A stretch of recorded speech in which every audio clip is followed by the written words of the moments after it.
Você já viu uma planta que parecia completamente morta voltar à vida? Aquela suculenta que você esqueceu de regar por semanas, as folhas marrons, o caule seco, tudo parecendo perdido. Então você decide dar uma última chance. Você a molha e alguns dias depois brota uma folha verde, vida nova surgindo onde só havia morte. É impossível, mas está acontecendo bem na sua frente. Agora imagine isso acontecendo não com uma planta, mas com você, com sua vida inteira, com seu futuro, com sua esperança. Você acha isso impossível? É isso que vamos ver nessa reflexão. Hoje vou compartilhar com você uma das declarações mais poderosas do Novo Testamento. Está na primeira carta de Pedro, capítulo 1, versículo 3. Bendito seja o Deus e Pai de nosso Senhor Jesus Cristo, que segundo a sua grande misericórdia, nos gerou de novo para uma viva esperança, pela ressurreição de Jesus Cristo dentre os mortos. Pedro escreveu essas palavras para cristãos que estavam sofrendo perseguição brutal. Eles estavam perdendo empregos, sendo expulsos de suas casas, alguns até enfrentando morte por causa da fé. Se alguém tinha motivo para estar sem esperança, eram eles. Mas é justamente nesse contexto de sofrimento que Pedro explode em louvor. Bendito seja o Deus, e ele não está fingindo estar feliz. Ele não está em negação sobre a realidade dura que esses cristãos enfrentavam. Ele está declarando algo que transformou completamente a forma como eles viam suas circunstâncias. Ele está falando sobre nascer de novo para uma esperança que está viva. E isso muda tudo. Bendito seja o Deus, louvor no meio da dor. A primeira palavra que Pedro usa é bendito. Isso não é casual, é intencional. Ele está dizendo: não importa o que está acontecendo ao nosso redor, não importa quão difícil seja a nossa situação, Deus merece louvor. Isso vai contra todo instinto humano. Quando as coisas estão ruins, nossa tendência natural é reclamar, questionar, até culpar Deus. Mas Pedro começa com louvor. Por quê? Porque ele entendeu algo profundo. Louvor não é baseado em circunstâncias. Louvor é baseado no caráter de Deus. Louvor não é negar a dor. Não é fingir que está tudo bem quando não está. O apóstolo Pedro não está pedindo para você colocar uma máscara feliz, enquanto por dentro você está se despedaçando. Ele está dizendo que mesmo na dor real, há razões reais para bendizer a Deus. Vamos ver alguns exemplos práticos. Você perdeu o emprego. Suas contas estão atrasadas. A ansiedade está te sufocando. E você ora: Deus, eu não entendo isso. Dói. Mas eu te bendigo porque tu és fiel. Tu nunca me abandonaste antes, e eu escolho confiar que tu não vais me abandonar agora. Você recebeu um diagnóstico devastador, o medo é real, a incerteza é paralisante, e você declara: Senhor, estou com medo. Mas eu te louvo porque tu és maior que essa doença. Tu és o Deus que cura. E mesmo se a cura não vier da forma que eu espero, tu ainda és digno de todo louvor. Percebe a diferença? Não é otimismo cego. É fé ancorada no caráter imutável de Deus. Segundo sua grande misericórdia, a razão de tudo. Pedro, então, nos dá a razão do seu louvor, segundo a sua grande misericórdia. Ele não diz apenas misericórdia, ele diz grande misericórdia. Isso é importante. Misericórdia é não receber o castigo que merecemos. Graça é receber a bênção que não merecemos. Mas Pedro está falando de grande misericórdia, misericórdia em escala massiva. Misericórdia que vai além de qualquer medida humana. Por que isso importa? Porque o que Deus fez por você não foi uma concessão relutante. Não foi o mínimo necessário. Foi abundância transbordante de compaixão. Deus não te deu as sobras, Ele te deu o melhor. Ele não te ofereceu um plano B, Ele te deu Jesus.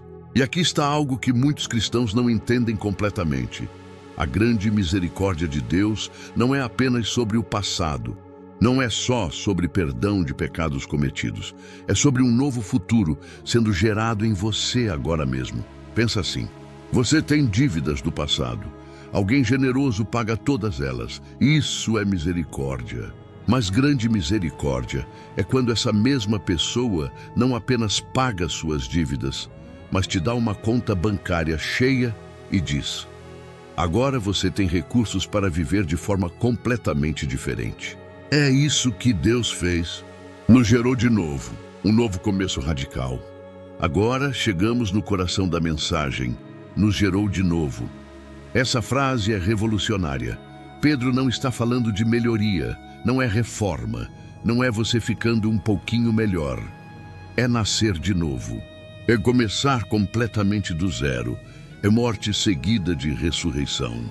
A palavra grega aqui é anagenao, que literalmente significa gerar novamente, nascer outra vez. Jesus usou a mesma ideia quando falou com Nicodemos. É necessário nascer de novo. João 3:3. Nicodemos ficou confuso. Como pode um homem voltar ao ventre da mãe? João 3:4. Jesus estava falando de algo mais profundo que nascimento físico. Ele estava falando de um nascimento espiritual tão real e radical quanto o primeiro. João 3:5. O que isso significa na prática? Significa que você não é mais definido pelo seu passado. Aquela vergonha que você carrega não define mais você. Aquele erro que você cometeu anos atrás não tem poder sobre sua identidade. Aquele rótulo que a sociedade colocou em você foi arrancado no novo nascimento. Você era escravo do pecado. Agora você nasceu livre. Você era filho da ira. Agora você é filho de Deus. Você estava morto em transgressões. Agora você está vivo em Cristo. Isso não é metáfora poética, é realidade espiritual. Mas aqui está onde muitos cristãos tropeçam. Eles acreditam que nasceram de novo, mas vivem como se nada tivesse mudado. É como alguém que foi adotado por uma família rica, mas continua dormindo na rua e comendo do lixo. A adoção é real. Os recursos estão disponíveis, mas a pessoa não está vivendo na realidade da sua nova identidade. Como você vive na realidade do novo nascimento? Você começa a se ver como Deus te vê. Quando pensamentos de condenação vêm, você os confronta. Não, eu não sou mais aquela pessoa. Eu nasci de novo. Eu sou nova criação. Quando tentações do passado aparecem, você declara: isso não tem poder sobre mim. Eu morri para aquilo. Eu vivo para Cristo agora. Para uma viva esperança. Esperança que respira. E aqui está a parte que mais me emociona. Para uma viva esperança. Pedro não disse esperança morta. Não disse esperança teórica. Não disse esperança frágil. Ele disse viva, respirando, pulsando, crescendo. A esperança do mundo é morta. É pensamento positivo sem fundamento. Espero que as coisas melhorem. Espero que eu tenha sorte. Espero que tudo dê certo. É esperança baseada em probabilidades, em circunstâncias, em otimismo cego. E quando as circunstâncias mudam, essa esperança morre. Mas a esperança cristã é viva. Ela não depende de como as coisas parecem. Ela não morre quando você recebe más notícias. Ela não diminui quando o caminho fica difícil. Por quê? Porque ela não está baseada em você ou em suas circunstâncias. Ela está baseada na ressurreição de Jesus Cristo. Vamos ver como isso funciona. Você está enfrentando uma situação impossível. Humanamente falando, não há saída. Mas você tem uma viva esperança. Não porque você tem um plano, mas porque você serve o Deus da ressurreição. O mesmo poder que levantou Jesus do túmulo está disponível para você agora. Você olha para o seu casamento e parece morto. Anos de mágoas, palavras duras, distância emocional. Parece que acabou. Mas a esperança viva declara: o Deus da ressurreição pode trazer vida onde só há morte. Ele pode restaurar o que está quebrado. E você não desiste. Você olha para seu filho que se afastou de Deus. Parece perdido, parece sem volta. Mas você continua orando, continua acreditando, continua declarando: Deus não terminou a história ainda. O mesmo Deus que te alcançou quando você estava perdido pode alcançar seu filho. Você enfrenta uma doença que os médicos dizem ser terminal. Mas a esperança viva não nega a realidade médica, mas declara uma realidade maior. Minha vida está nas mãos do Deus da ressurreição. E seja qual for o resultado, eu tenho esperança eterna. Pela ressurreição de Jesus Cristo dentre os mortos, o fundamento inabalável. E Pedro termina dizendo onde essa esperança viva está ancorada. Pela ressurreição de Jesus Cristo dentre os mortos. Aqui está o fundamento. Aqui está a prova. Aqui está a razão pela qual podemos ter esperança que não morre. E ressurreição não é um detalhe bonito na história de Jesus. É o evento central de toda a história humana. É a validação de tudo que Jesus disse. É a derrota definitiva da morte. É a garantia da nossa ressurreição futura.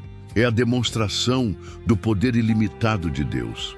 Jesus não quase morreu e foi ressuscitado. Ele morreu completamente, 3 dias no túmulo, sem sinais vitais, morto de verdade. E então, no 3º dia, a vida explodiu. O túmulo não conseguiu segurá-lo. A morte não conseguiu retê-lo. Ele ressuscitou. E aqui está o que isso significa para você hoje. Se Deus pode trazer Jesus de volta dos mortos, o que é impossível para ele na sua vida? Se ele pode vencer a morte, o que pode detê-lo? Seu problema financeiro, pequeno demais. Sua crise de relacionamento, ele já ressuscitou casamentos mortos. Sua luta com vício, ele quebra cadeias que parecem inquebráveis. A ressurreição é a prova de que Deus não se limita ao que parece possível. Ele se especializa em impossíveis. Ele trabalha melhor quando a situação parece sem esperança. Porque é ali que seu poder fica mais evidente. Vamos ver agora aplicações práticas para a sua vida, passos concretos para viver na realidade do novo nascimento e da esperança viva. Primeiro, pratique louvor intencional, especialmente quando não tiver vontade. Todo dia, antes de qualquer coisa, declare: Bendito seja o Deus e Pai do meu Senhor Jesus Cristo. Não espere sentir vontade. Faça por obediência e observe como isso reorienta seu coração. Segundo, rejeite sua velha identidade diariamente. Quando pensamentos do passado vierem, quando aquela voz de condenação falar, responda em voz alta: Eu não sou mais aquela pessoa. Eu nasci de novo. Sou nova criação em Cristo. Declare isso até sua mente acreditar. Terceiro, alimente sua esperança com a palavra.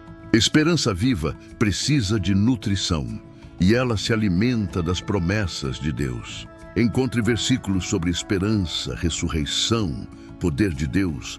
Memorize-os, declare-os, deixe-os saturar seu coração. Quarto, testemunhe sobre sua viva esperança.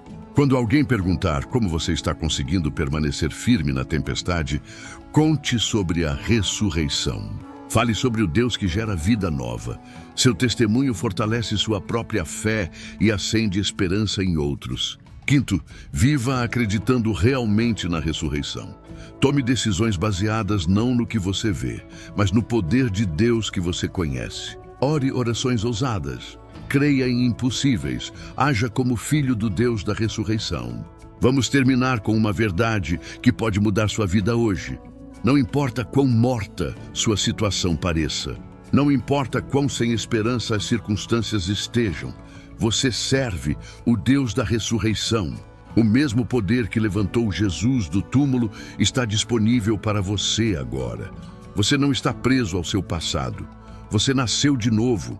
Você não está limitado pelas suas circunstâncias. Você tem viva esperança. Você não está sozinho na sua luta. O Deus de grande misericórdia está com você e aqui está o convite mais importante que posso fazer hoje.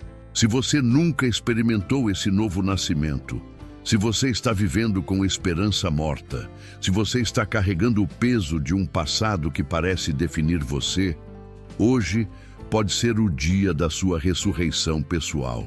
Jesus morreu e ressuscitou para que você pudesse nascer de novo.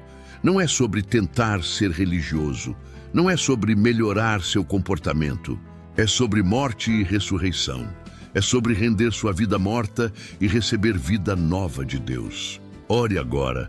Jesus, eu reconheço que estou morto em pecado. Eu preciso de um novo nascimento. Eu creio que tu morreste por mim e ressuscitaste. Gera-me de novo. Dá-me viva esperança. Faz-me nova criatura. Eu entrego minha vida a ti.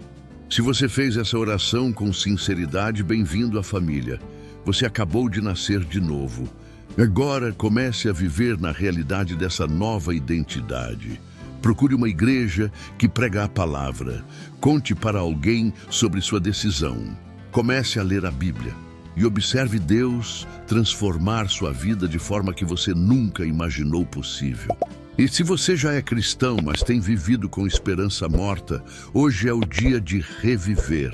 Lembre-se, você serve o Deus da ressurreição. Nada está morto demais para Ele trazer de volta à vida.